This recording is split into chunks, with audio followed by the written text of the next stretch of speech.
Caleb Morgan had spent most of his life working under the wide sky of the western frontier.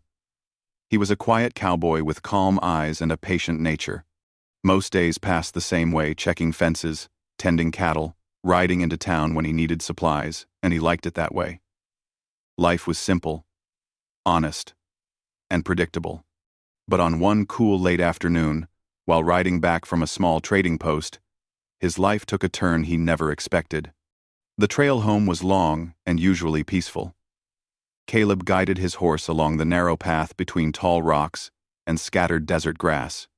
He enjoyed the silence, the soft clop of hooves echoing lightly. But that day, something unusual broke the quiet. It was faint, almost too soft to notice, but it reached his ears, a sound like a pained breath. A tiny cry carried on the wind. He stopped immediately. His horse lifted its head too, sensing something strange. Caleb listened carefully, turning his head toward the canyon wall. At first, there was nothing but wind and settling dust. Then it came again, a weak, struggling sound. Someone was hurt. He nudged his horse forward, following the noise. The path grew rocky, forcing him to step down and lead the horse on foot.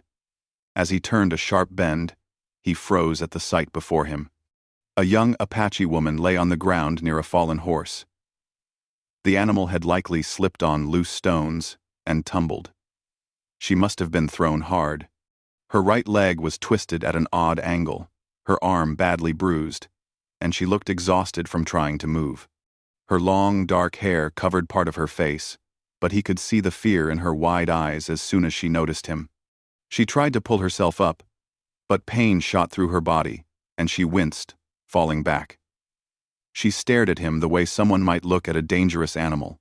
Caleb raised both hands slowly, showing he meant no harm. He had seen enough injured travelers to know panic could make them do desperate things. "It's all right," he said softly, keeping his voice calm. "You're hurt. I won't harm you." But she did not believe him. Her breathing quickened. She tried to push away from him, dragging her body backward along the dirt, even though every movement caused her pain.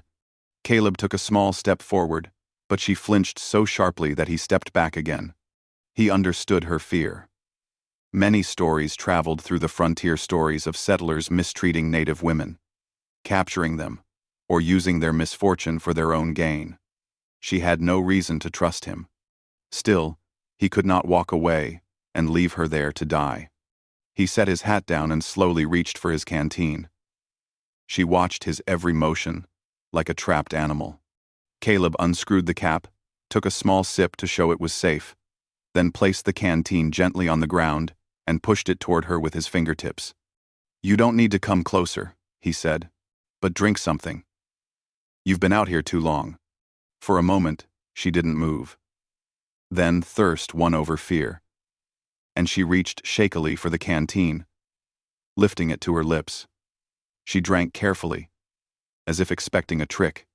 Caleb watched quietly, relieved she trusted at least that small gesture.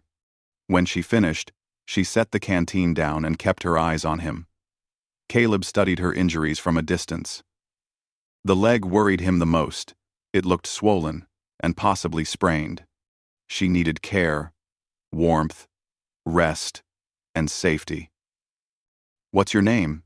he asked gently. She didn't answer. Instead, she pressed her lips tightly, still breathing unevenly. Her eyes held confusion and fear. Caleb nodded slightly, accepting her silence. "I need to help you onto my horse," he said. "There's no one around for miles. You won't survive the night out here." She turned her head away as if she already expected the worst. Maybe she thought he planned to take her as a captive. Her reaction made Caleb tense with frustration, not at her, but at the cruelty of a world that taught her to fear kindness. He took one slow step toward her. She tensed, gripping a handful of dirt, as if ready to strike him with her bare hands if he tried anything. Caleb crouched down at a distance and kept his voice low. "I won't take you as a prisoner," he said. She finally looked at him again, eyes narrowing as if trying to read his intentions. There was something in his voice steady, calm that made her pause. She didn't relax, but she stopped trying to back away. Caleb walked to his horse and loosened the saddle straps. He pulled down the blanket and laid it near her so he could move her without hurting her too much. Then he approached her, very slowly. "I'm going to lift you," he said. She still didn't answer with words, but her breathing steadied slightly. Caleb moved carefully, slipping his arms under her shoulders and knees. The moment he lifted her, she let out a quiet gasp, followed by a sharp intake of breath as her injured leg shifted. Caleb winced in sympathy. "I know," he murmured. "Just hold on." To his surprise, she clung lightly to his shirt, not out of trust but instinct, trying to steady herself. He guided her to the horse and settled her gently in the saddle. She stayed stiff, gripping the horn tightly, watching him with wide, frightened eyes. Caleb mounted behind her, keeping a respectful distance so she didn't feel trapped. He held the reins loosely and made sure she could move her arms freely. "When we reach my ranch," he said quietly, "you'll be safe. I won't lock you inside. I won't tie you. You're not my prisoner." She looked at him again. Confusion, softening her fear for the first time. She had heard many stories about cowboys, settlers, and ranchers, but none like this. The ride back to the ranch took over an hour. Caleb made sure the horse moved gently to avoid jostling her too much. Every so often, he asked if she was all right, though she still didn't reply. But she would glance at him briefly, as if checking whether he was still the same gentle man he appeared to be. Along the way, her eyelids drooped from exhaustion. The adrenaline that once kept her alert was fading fast. Caleb noticed her swaying slightly and placed one steadying hand near her back, not touching her, but ready to catch her if she fell. The sun was going down when his ranch finally came into view. A simple wooden house, a small barn, and quiet open land stretched around it. No chains, no guards, no threats. Just quiet life. He stopped the horse near the porch and slid down first. When he reached up to lift her down, she didn't fight him this time. She even rested one hand on his shoulder for balance. He carried her inside, pushing open the door gently. He placed her on the bed, his own bed, near the window where the fading sunlight warmed the room. She lay there silently, still watching him, trying to understand his intentions. Caleb stepped back immediately to give her space. "You'll sleep here," he said. Her eyes widened a little. No one, she feared, would ever offer such a thing. Caleb brought her water, blankets, and whatever herbs he had learned to use for swelling. He touched her leg only as much as needed, always asking before placing his hands anywhere near her injuries. She began to realize that every action he took was gentle, careful, and respectful. There was no hint of control or ownership. When he finished tending to her injuries, he sat down on the floor, leaning his back against the wall. She watched him for a long time, confused. He didn't look at her like someone who wanted to claim her. He looked at her like a person who simply wanted her to live. The room grew quiet, the fire crackling softly. She finally whispered one word, not loudly, but enough for him to hear. "Why?" Caleb lifted his head slowly. "Because you needed help," he said. "And because helping someone isn't something you should fear." She looked at him for another long moment, then turned her head toward the window. For the first time since he found her, she felt a small bit of her fear loosen. She still didn't trust him completely, but she no longer believed he meant to harm her. The night passed quietly in Caleb Morgan's small wooden house. The fire in the corner fireplace burned low, giving off a gentle warmth. Caleb slept lightly on the wooden floor, using only his rolled-up coat as a pillow. He didn't move much, afraid any sudden noise might frighten the injured Apache woman resting on his bed. She barely slept, but she watched him often, trying to understand this unusual stranger who had shown her kindness instead of fear. When morning light crept through the window, Caleb slowly sat up and stretched quietly to avoid startling her. He noticed she was awake, though she pretended not to be. Her eyes were half closed, but he could see she was alert. "Good morning," he said softly. She didn't answer with words, but her fingers gripped the blanket a little tighter. Her leg was still swollen, and he could tell she hadn't slept much. Caleb moved carefully, keeping his hands visible.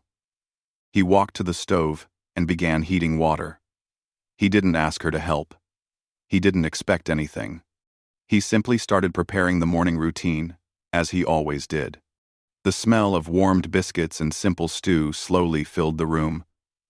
The woman's eyes drifted toward the pot, and Caleb noticed. He placed a small bowl on a tray and set it gently on the table, near her side of the bed.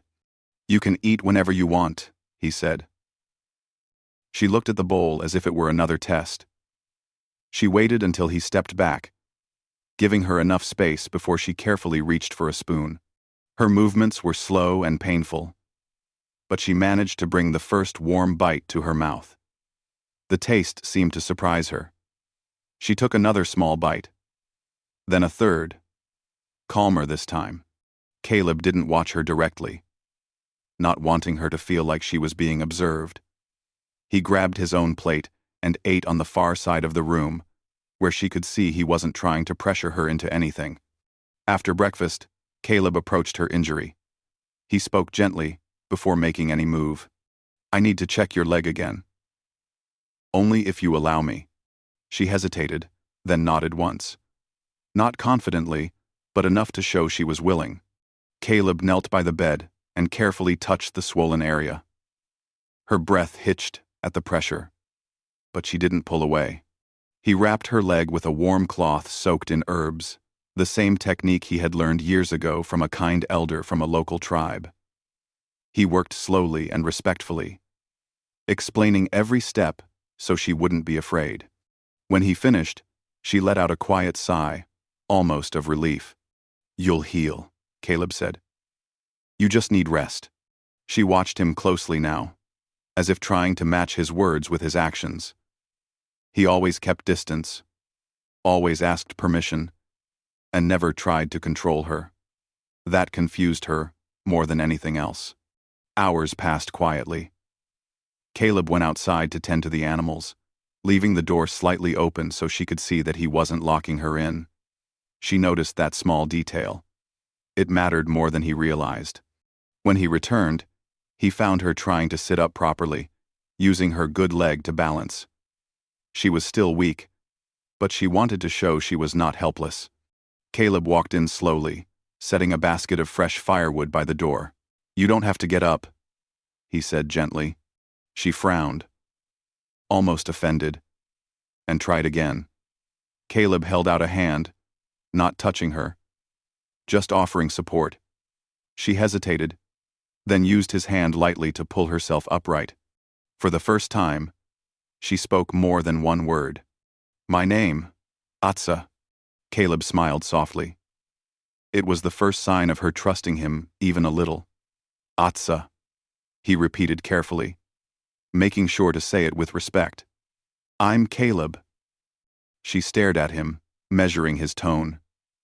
When she found nothing threatening in it, she allowed herself to relax just a little. Later in the afternoon, Caleb helped her stand with his shoulder near hers, allowing her to lean on him lightly. She tried walking a few steps, using the wall for support, determined to regain strength. Every step was painful, but she refused to show weakness. "You're strong," Caleb said quietly. She didn't answer, but she heard him. For the next few days, life settled into a simple pattern. Caleb woke early, cooked, checked the ranch, and returned to help Atsa with her injuries. He never hurried her. He never tried to take anything from her. He treated her with a level of respect she was not used to receiving from outsiders. In her tribe, she was taught to be careful of settlers, especially men who roamed alone. Many times, such men saw native women as trophies or labor. But Caleb didn't fit any of those stories. He worked in silence, spoke softly, and gave her space to breathe freely. It confused her, yet comforted her at the same time. One evening, when the sun was setting and the sky glowed orange, Atsa began to speak more openly. She told Caleb about the accident, how she was riding fast to deliver an urgent message to her tribe when the horse slipped on unstable rocks. She had been alone, trusting her speed and skill. But the fall had knocked her unconscious, and by the time she woke, she could not move or call for help. Caleb listened without interrupting. His silence wasn't cold, it was respectful, giving her room to speak. As she talked, Atsa studied him carefully. She noticed the way he listened, his calm posture, the softness in his eyes. She began to understand that he was not pretending to be kind. He simply was kind. The next day, she surprised Caleb by trying to help him with small tasks inside the house. She wasn't strong enough to do much, but she insisted on at least folding blankets or cleaning the small table. Caleb didn't stop her, because he saw how important it was for her to feel useful and independent. "Thank you," he said when she arranged the blankets neatly. Atsa looked away quickly, unused to such casual gratitude. She didn't say anything, but Caleb noticed a faint warmth in her expression. Still, even as she healed, Atsa carried a silent fear in her heart. What would happen when her tribe discovered she was missing? They might blame Caleb. They might attack without understanding. She didn't tell him this worry yet, but it weighed heavily inside her. One afternoon, a pair of ranch neighbors passed by Caleb's land. When they noticed Atsa through the window, they slowed their horses, whispering suspiciously. Atsa saw them and immediately stiffened, her heart pounding. She feared they would take her from Caleb or accuse her of being dangerous. But Caleb stepped outside, nodded briefly to the men, and stood firmly between them and the house. His calm posture told them everything. They had no right to disturb her. The men rode away after a tense moment. But Atsa never forgot how Caleb stood like a shield without being asked. That evening, she finally spoke the worry she had been hiding. "My people," she said quietly. "They think I am dead." Caleb sat on the edge of a chair, watching her carefully. "They will look for me," she continued. Caleb nodded slowly. "Then, we'll make sure they see the truth," he said. Atsa stared at him, surprised by his simple confidence. He added softly, "I don't want trouble with your people. I just want you to be well." Her eyes softened at his words. It was clear he meant them. The next morning, she seemed calmer. Her trust was still fragile, but it was growing. She no longer watched the door, expecting him to trap her. She no longer feared every step he took toward her. She even laughed quietly when he burned a biscuit trying to multitask. Caleb looked up, surprised by her soft laugh.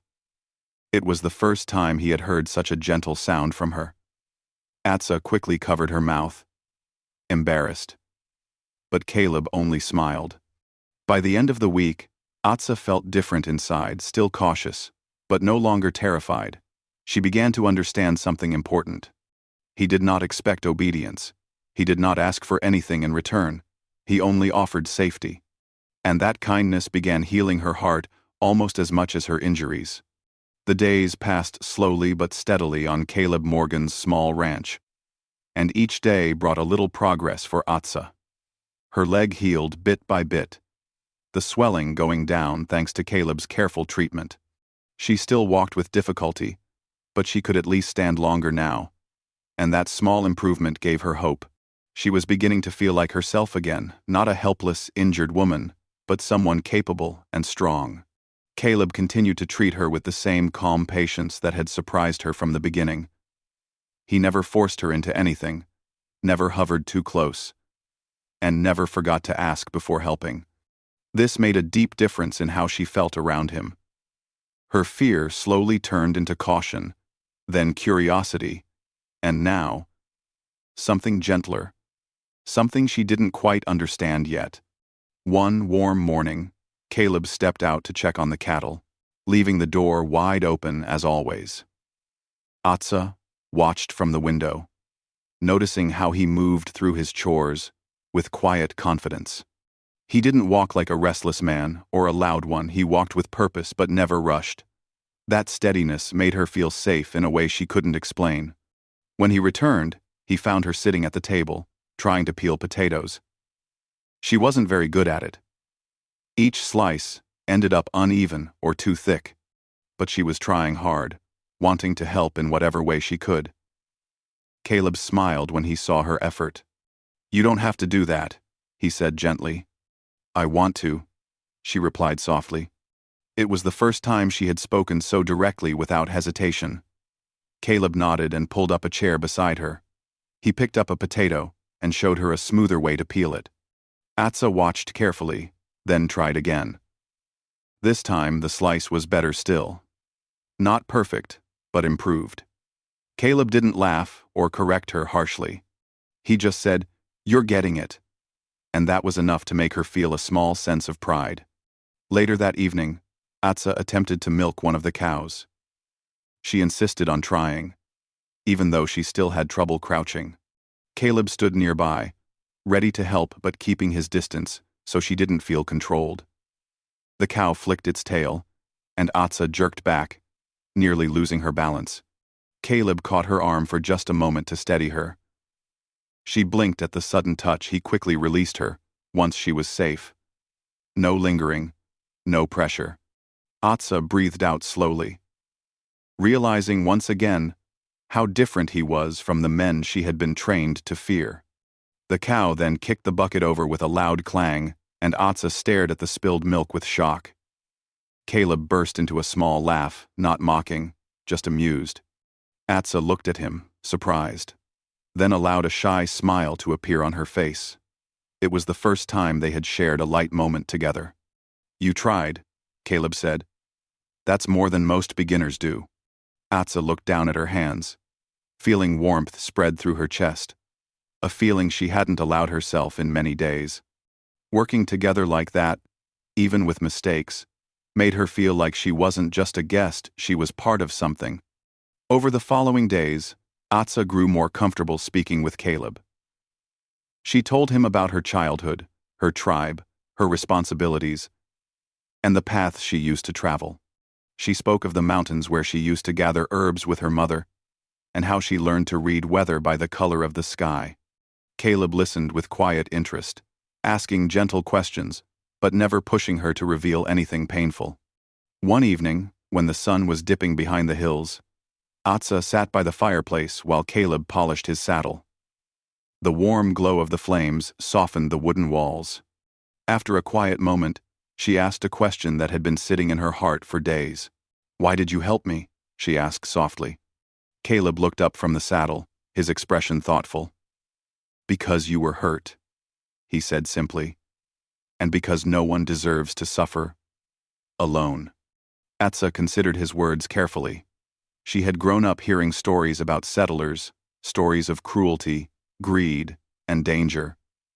But Caleb didn't match any of those tales. He seemed almost too gentle, too patient. It confused her, but in a good way. "You could have turned away," she said. "Most would have." Caleb nodded slowly. "Maybe. But I'm not most." Something in his tone made her heart steady. She wasn't sure what it was, kindness, honesty, or something else, but she trusted him more in that moment than ever before. The next day, Caleb showed her how to grind herbs using a small stone bowl. She recognized many of the plants he had stored in jars, and for the first time, she felt confident enough to share her own knowledge. "This one helps with swelling," she said, pointing to a jar. Caleb smiled. "I knew it had a calming effect, but I didn't know you could use it that way." Atsa felt a small spark of pride.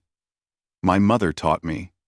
As they worked side by side, grinding herbs and creating balms, Atsa felt a sense of peace she hadn't felt since before the accident. She wasn't being treated like a burden or an outsider. Caleb valued what she knew, respected her abilities, and treated her like an equal. But not everything was peaceful. Word had begun spreading through nearby settlements that Caleb was sheltering an Apache woman. Some people looked down on him for it. Others whispered things at the trading post. Atsa noticed the tension whenever he returned from town. He never said much, but his quiet eyes told her enough. He had defended her presence, again and again, even when it brought him trouble. One afternoon, when he came back with supplies, his sleeve was torn, and he looked more tired than usual. Atsa felt a wave of guilt. "Because of me," she said quietly. Caleb shook his head. "They blame what they don't understand," he replied. "That's not your fault."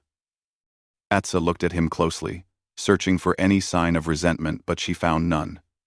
He meant every word. He wasn't protecting her out of pride or stubbornness. He was protecting her because he believed it was right. That night, while sitting at the table, Atsa looked into the fire and whispered something she had never admitted aloud. "I thought, when you found me, you would take me away, use me, or sell me." Caleb froze slightly at the honesty in her voice. Then, he spoke gently. "I don't own people," he said, "and I never will." Atsa studied the firelight dancing across his face. She felt something shift inside her, something soft and deep. For the first time in her life, a man who did not belong to her tribe had treated her with genuine respect. He saw her as a person, not a danger or a prize. And that touched her more than she knew how to express. The days continued like this, quiet, gentle, and unexpectedly warm. Atsa learned new chores around the ranch. Caleb taught her how to mend simple wooden fences. She taught him how to prepare herbs more effectively. They ate together, talked together, and grew comfortable in each other's presence. But Atsa still carried one heavy worry in her heart: her tribe. They must have thought she was dead. Or worse, taken. And tribes never ignored a missing daughter. They would search. They would follow tracks. And eventually, they would reach Caleb's ranch. She didn't know how her people would react when they saw her healing under a cowboy's roof. And she didn't know how Caleb would handle it. But deep inside, she felt something she hadn't felt in a long time: hope. Because the man who found her wasn't cruel. He wasn't selfish. He had given her something she didn't expect: safety, freedom. These feelings brought comfort and fear. The peaceful rhythm of Caleb's ranch could not last forever. Atsa knew it. And somewhere deep inside, Caleb sensed it too. Each day felt warmer, safer, and more familiar for her, but also a little more fragile. She could walk almost normally now, though she still moved slowly, especially in the mornings. Her strength was returning, and with it came the growing question neither of them had spoken aloud. What would happen when her people found her? Or when outsiders noticed her presence more clearly? Caleb tried not to think about it. Instead, he focused on helping her heal. He checked her leg every morning, warmed new herbal cloths, prepared meals, and taught her small ranch tasks so she could regain confidence. Atsa, in return, cooked with him sometimes, swept the floor, washed bowls, or tended to a few chickens near the barn. She even began humming soft tribal tunes while she worked. Something Caleb listened to quietly, never interrupting. But the shadow of trouble arrived sooner than either expected. On a cool afternoon, while Caleb repaired a section of the south fence, dust clouds appeared in the distance, 2 riders approaching fast. From the window, Atsa saw them first. Fear wrapped around her chest instantly. She recognized their faces from days before, the same men who had slowed their horses to stare at her through the ranch window. This time, they weren't just passing by. Caleb noticed her stiff posture at the window and followed her gaze. His expression tightened, not with panic but with steady readiness. "Stay inside," Caleb said calmly. Atsa grabbed his sleeve, her fingers trembling. "They will take me," she whispered. Caleb shook his head gently. "Not while I'm here."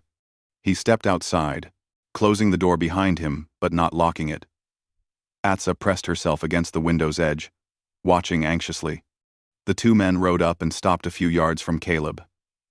Their faces were stern, their posture bold. One of them, a tall man, with a gray beard, pointed a finger sharply. "We heard you still have that Apache girl in your house," he said. "That's dangerous, Morgan. You know how these things go." Caleb kept his voice steady. "She's injured, and she's under my care. That's all." The second man, younger and restless, leaned forward in his saddle. "You're risking all of us by keeping her here. She could be scouting. She could bring trouble. You don't know what she really is." Atsa flinched at the words even through the wall. Caleb's jaw tightened, but he didn't raise his voice. "She's not a threat," he said firmly. "She needs help. That's what I'm doing." The older man snorted. "Then let us take her off your hands before she causes more trouble." Caleb stepped forward, placing himself directly between the men and the house. "No," he said simply. Atsa's heart pounded. She had never seen anyone defend her so directly. The younger man narrowed his eyes. "You think we'll just leave because you said no?" Caleb didn't blink. "Yes, because this is my land, and she's under my protection." The silence that followed was thick and tense. Atsa held her breath, afraid of what might happen next. But after a long moment, the older man clicked his tongue, turned his horse, and muttered, "You're a fool, Morgan." The two riders left, but their angry voices carried in the wind as they rode away, voices filled with threats, warnings, and insults. Caleb waited until they were far enough before returning inside. When he stepped through the door, Atsa stood trembling. "They will come back," she whispered. Caleb nodded. "Maybe, but I won't let them harm you." She stared at him with wide eyes. "You cannot fight everyone." "I'm not trying to fight," he said softly. "I'm trying to protect what's right." His calm words settled something inside her, but not completely. She still feared that trouble was growing because of her presence, and that fear rang louder than before. That night, she couldn't sleep. She turned over again and again, whispering old prayers to the quiet darkness.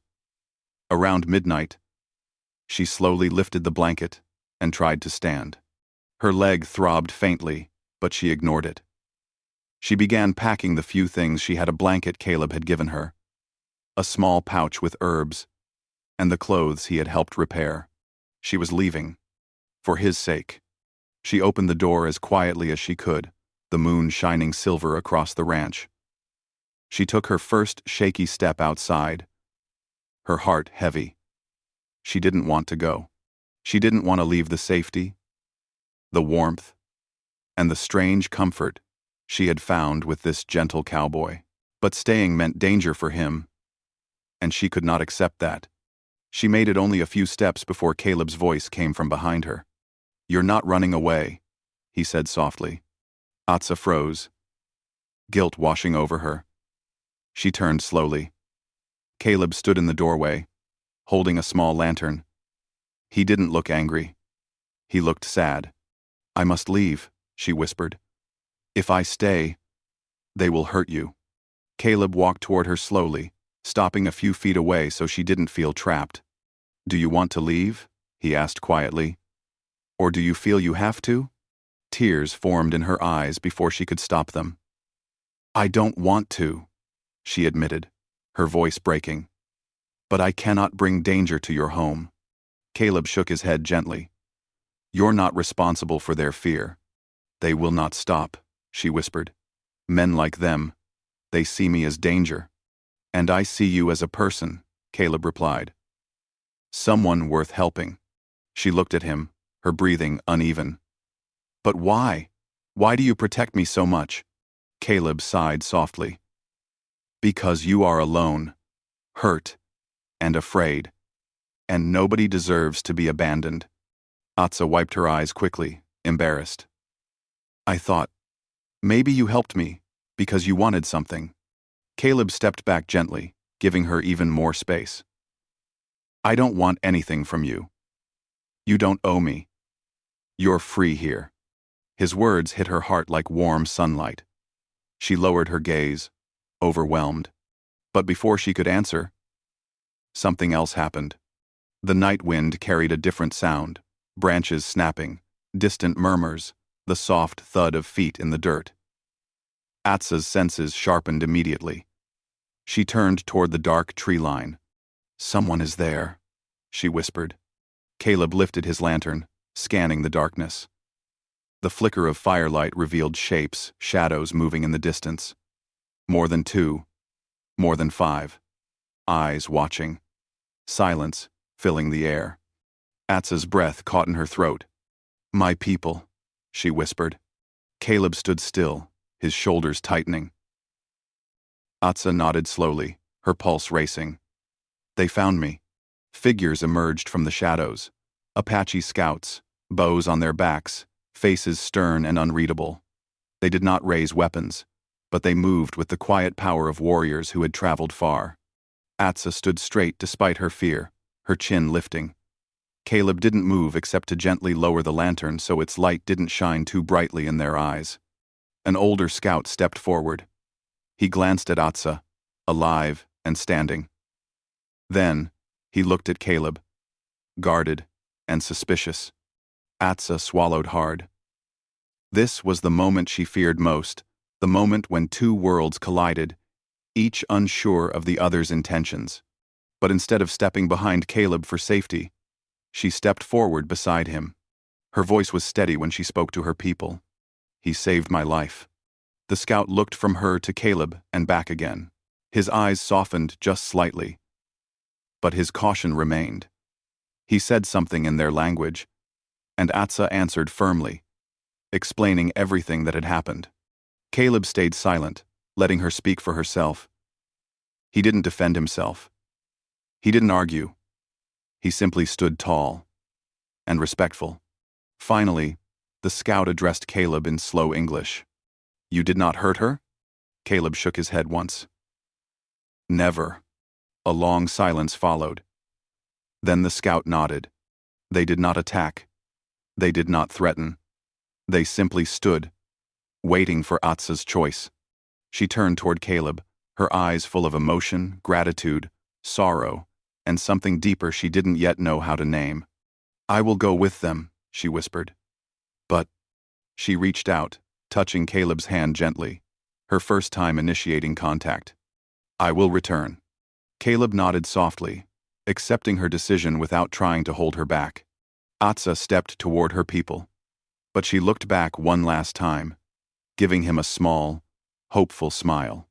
Caleb watched quietly as she disappeared into the shadows with her tribe, the night wrapping around them like a protective blanket. He didn't feel anger. He didn't feel regret. He felt something else entirely. Hope, because she had left freely, with trust in her eyes. Their story wasn't over. The night Atsa left with her people was strangely quiet. The lantern in Caleb's hand flickered as he watched the silhouettes of the Apache scouts disappear into the dark trees. The cold breeze brushed against his face, and the ranch felt heavier than it had in weeks. He had grown used to Atsa's gentle presence, the soft sound of her steps, her careful voice, the way she watched everything with curious, cautious eyes. Now the house felt empty again, the way it used to, yet somehow even quieter. Caleb walked back inside and set the lantern down. He looked at the bed where she had slept, the folded blanket she used, the little pouch of herbs she had left on the table. Everything reminded him of her. He didn't regret letting her go. It was her right, her freedom, and he would never take that from her. But he felt the ache of loss, all the same. The next morning, Caleb tried to return to his routine. He cooked breakfast, though he barely ate. He checked the cattle, though his thoughts wandered. He repaired a section of fence, though he caught himself pausing to glance toward the road as if expecting her to walk up at any moment. Days passed like this, slow, quiet, and strangely incomplete. He didn't speak much to anyone when he went to town for supplies. People still whispered about him. And some shook their heads, saying he had been reckless to help someone they considered a threat. Caleb ignored them. Their words didn't matter. He knew what he had done was right. At night, he sometimes sat on the porch with a cup of warm tea, staring at the horizon where the moon rose. He wondered how Atsa was doing, whether her leg had healed fully, whether her tribe had welcomed her back kindly, whether she remembered the little ranch where she had recovered. He didn't expect her to return. Not really. The world was big, and tribes moved often. She had her people, and that was where she belonged. Caleb just hoped she was safe and living without fear. About 2 weeks after she left, something changed. Caleb woke one morning to the sound of distant movement, soft footsteps, careful and slow. Not the heavy sound of settlers' horses, not the running of cattle, but something lighter. He stepped outside, half expecting to see an animal near the fence. But instead, he saw a small group walking toward his ranch. 3 Apache figures moved silently across the open land. 2 were men, guards, or scouts, walking with straight backs and sharp eyes. And between them, wearing a cloak of brown fabric that fluttered in the soft wind, was Atsa. Caleb froze where he stood. She was walking without limping, her steps sure and graceful. Her hair was neatly tied, her posture strong, and her eyes were fixed on him from a distance. The 2 scouts stopped a few yards away to give her space. Atsa stepped forward alone. Caleb swallowed, unable to find his voice at first. Atsa stopped in front of him, just a few feet away, her expression steady but warm. "You returned," Caleb said quietly. Atsa nodded. "I said I would." He let out a breath he didn't realize he had been holding. Atsa noticed, and for the first time, she smiled openly, soft, real, and touched with relief. "My people asked questions," she said. "Many questions. I told them everything." Caleb nodded slowly. "And what did they say?" "They were surprised," she admitted. "Not many men help someone they owe nothing to. But they listened." She looked around the ranch, taking in the familiar sight of the house, the barn, the open land. Then, she turned back to Caleb. "They saw I was well. They saw I was not harmed. They saw I spoke of you with respect." That changed their hearts. Caleb didn't speak. He simply listened. Atsa continued. "My tribe is moving west soon, searching for better land. But I asked them for time to return here." Caleb's heart beat faster, though his face remained calm. "Why?" he asked softly. Atsa took a slow breath. "Because I did not feel forced when I stayed here. I felt safe. I felt treated like a person. No fear. No chains. No orders. Only kindness." She looked down for a moment, as if gathering courage. "And I wanted to thank you again. Properly." Caleb shook his head. "You don't owe me anything." "I know," Atsa said quickly. "But I came anyway." Silence fell between them. But it wasn't uncomfortable. It was warm, filled with meaning. The scouts behind Atsa stood patiently, watching respectfully. Caleb glanced at them, then back at her. "Are you staying long?" he asked carefully. Atsa hesitated, her eyes softened. "I came to speak to you. Then I must go with my people." Caleb nodded slowly. He tried to hide the faint disappointment in his voice. "I understand. But," Atsa added softly, stepping a little closer, "I asked them for something else. I asked them for something else." Caleb lifted his eyes to hers. "I asked them if I may return again whenever our paths allow." They agreed. "Alodically prosh. Instaft." Caleb blinked, surprised. "You want to return here? To this ranch?" "Well," Atsa nodded, her voice steady. "Yes. Because I found peace here. Because you helped me when no one else would. and because I trust you. Second, and helping and found it, I feinleinen, a very problem. Those words struck Caleb deeper than she realized. Atsa reached into her pouch and pulled out a small woven ribbon with traditional patterns. She held it out to him. This is for you, she said. A sign of gratitude. From my heart and my people. Caleb took it gently, his rough hands careful not to damage the delicate weaving. Thank you, he said. Atsa glanced toward the scouts. They nodded, giving her permission to take a few more moments. She turned back to Caleb. I cannot stay long today, but I will return. I promise. Caleb stepped back slightly, not wanting to pressure her. I'll be here, he said with quiet confidence. Atsa looked at him one more time, her eyes soft with understanding. She gave him a small smile, a real smile. Not hesitant, not fearful. Then she stepped back toward her people.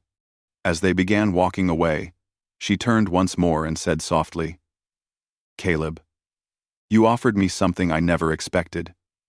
Safety, freedom, respect. I will not forget. Caleb felt a warmth spread through him. You're always welcome here, he replied.